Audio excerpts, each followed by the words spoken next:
There's the resources here to support your dreams, financial as well as mental resources and support for the type of student that you are and can grow into be.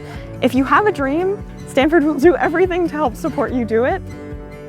Hi, I'm Katelyn Santa Maria. And I'm Lorelei Santa Maria. We're both home bio majors. And we're graduating with the class of 2026.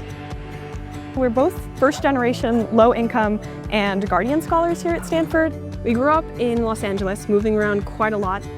We both have just been so interested and love science from the get-go. Lorelei has always had such a passion for helping children, and she wants to be a pediatrician, and so we kind of diverged really early on in that way with my love of animals. We like to say same career, different fonts, pre-vet, pre-med.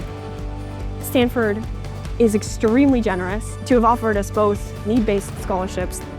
Growing up, there's the classic imposter syndrome of not really being sure if you're good enough, but there's also the additional thing of college costing a lot of money. And I think Stanford is doing a really, really wonderful job at changing that stereotype. Stanford is accessible, and actually Stanford goes out of their way to make sure that that's true for you. I work in the Wu Tsai building with neuroscience under Dr. Fiona Baumer, and I joined my sophomore year. It's been such a gift. I specifically study a type of epilepsy called Rolandic epilepsy, or SELEX, which is actually the most common form of epilepsy, and it occurs during sleep for kids. I have the great privilege of being in the O'Connell lab, working with around 500 different poison frogs. We've had tree frogs, poison dart frogs, which are different, tadpoles, vampire crabs, wolf spiders, ultimately doing my honors thesis on the golden poison frog, which is one of the most toxic vertebrates on planet Earth, and its relationship between toxicity, behavior, and coloration within the frogs. I'm involved with the Bridge as a peer counselor. The Bridge is a peer support hotline, so essentially if you're going through anything at all, we've got students on the other end of the phone that are willing to help talk you through it.